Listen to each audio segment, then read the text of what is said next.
We constantly guess what the future will look like, but we rarely ask how it will be funded.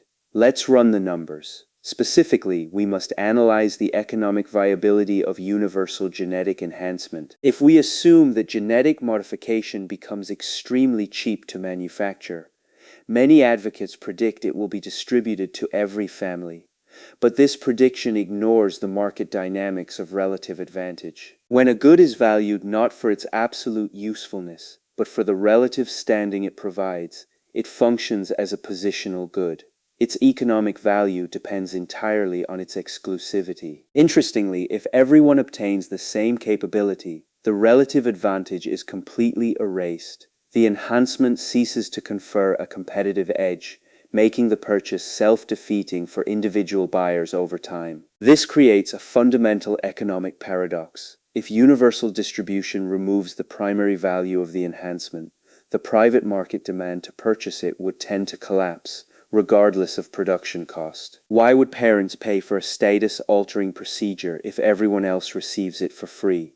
The answer lies in the scarcity of position, which sets the price and defines the market. As genetic technology advances, we must identify the binding scarcity. Technical feasibility is not the bottleneck. The limiting factor is the fixed supply of top-tier professional, educational, and social positions. Because these elite positions are inherently limited, individuals compete for them relative to others.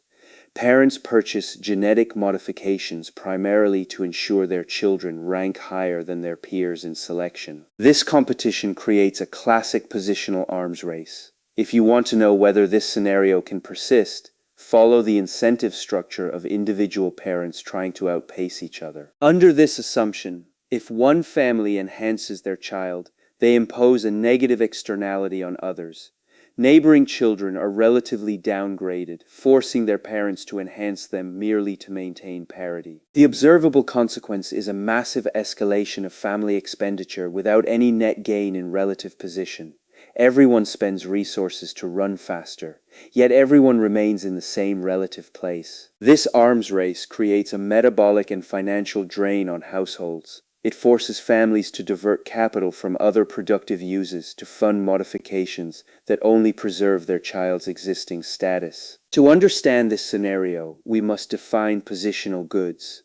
Unlike food or shelter, which satisfy absolute biological needs, a positional good is valued primarily because it is scarce and exclusive. For example, a high-ranking degree or a luxury home loses its value if everyone possesses one. The utility is derived from the fact that others do not have access to it. Now, if we treat genetic enhancement as a positional good, we see that its economic value is intrinsically tied to inequality of access.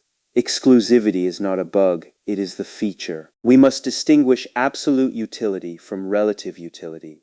A genetic modification that increases height or memory only provides value if it makes the recipient taller or smarter than the average population. If the average shifts upward, the baseline expectation shifts with it. The absolute gain remains, but the relative advantage is destroyed, leaving the consumer with no return on their investment capital. This distinction explains why cost reduction in manufacturing does not lead to universal benefit. The cheaper the technology becomes, the more households adopt it, accelerating the devaluation of the relative advantage. Under these conditions, a private market for a universal genetic enhancement cannot sustain itself. The willingness to pay disappears when the product no longer delivers the relative distinction the buyer wanted. This market failure is a structural constraint of positional economics. It shows that some goods cannot be democratized because their entire utility is generated by the exclusion of the majority. The core mechanism begins when early adopters invest in enhancement.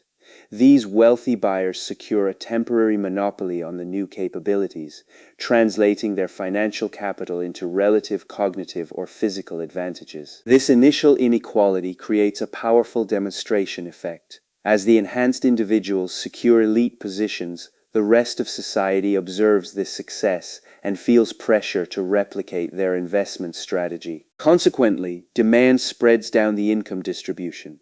As manufacturing costs decline, middle-income families begin to purchase the enhancement, hoping to close the gap and secure their children's future prospects. However, as adoption rates rise, the relative value of the modification begins to deprecate. A capability that once guaranteed an elite job now only qualifies an applicant for entry-level tasks. So, the premium for the enhancement shrinks. To restore their relative advantage, the wealthy must purchase newer, more advanced, and highly restricted modifications that remain out of reach for others. This creates a tiered market structure.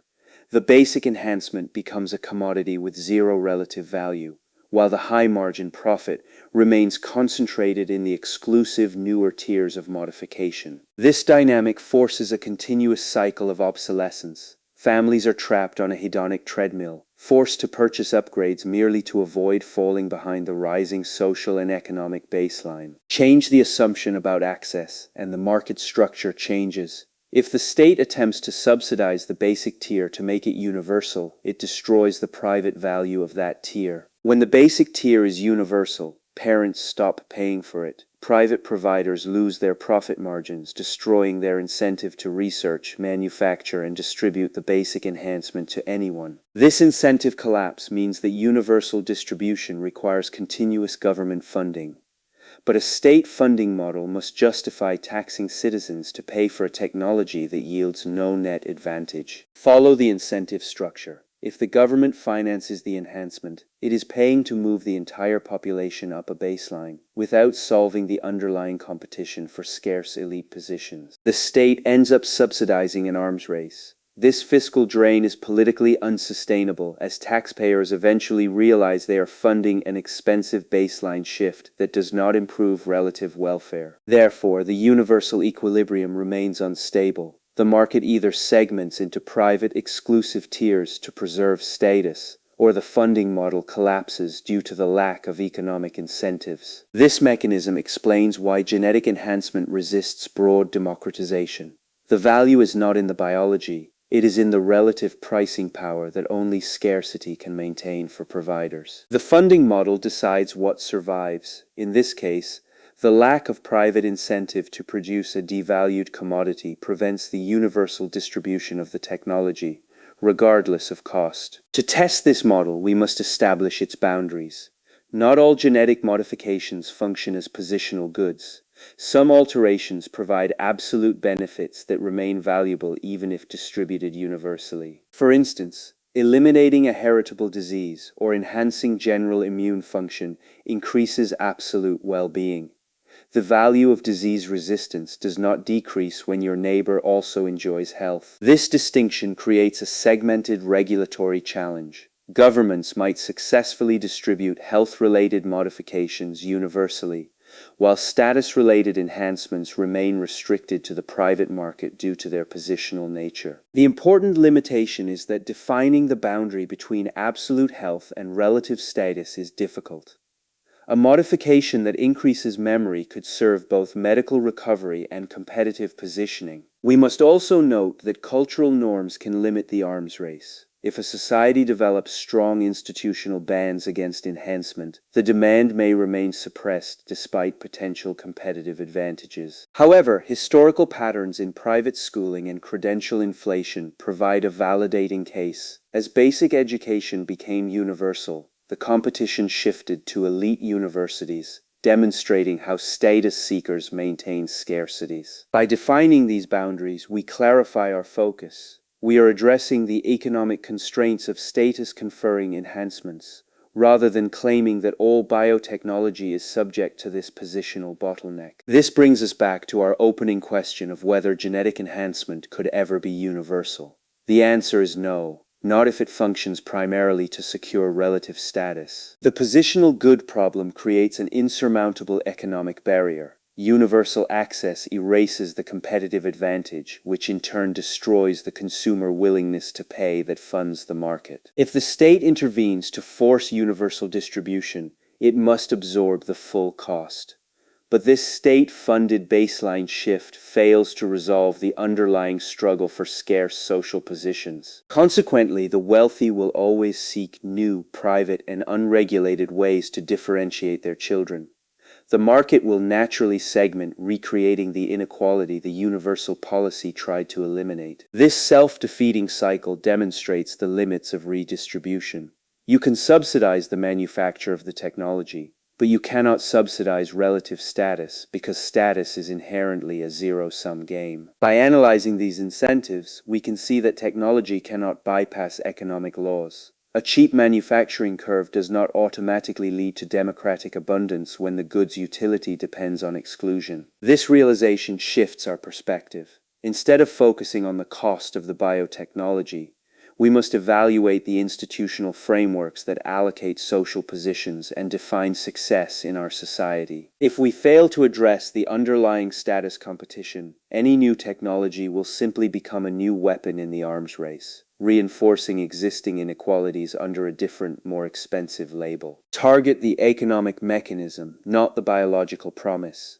The limit to universal enhancement is not the laboratory capacity, but the mathematics of relative position that governs consumer choice. In practice, we can evaluate a technology's positional risk by tracking its utility.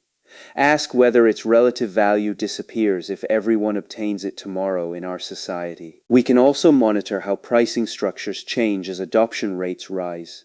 Rapid segmentation into premium tiers indicates a positional market at work in the real world. Another practical step is to examine the regulatory barriers. Strict licensing often protects exclusivity, maintaining the scarcity that keeps provider profit margins high over time. These observation steps do not represent investment advice. They provide a useful structural framework to separate absolute technology utility from relative status games in daily life. We must also check if the state is subsidizing the technology.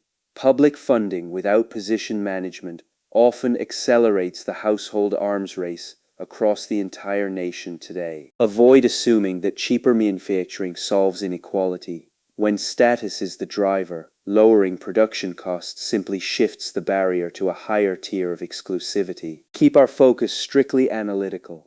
By studying these incentive structures, we aim to understand the structural limits of abundance in a highly competitive relative world. Separate the technical feasibility of gene editing from its market sustainability. Scarcity sets the price, and relative position dictates the real economic value of status. When we calculate the true incentive structure of status-seeking goods, the universal distribution model collapses. The future is just incentives at scale. See you tomorrow.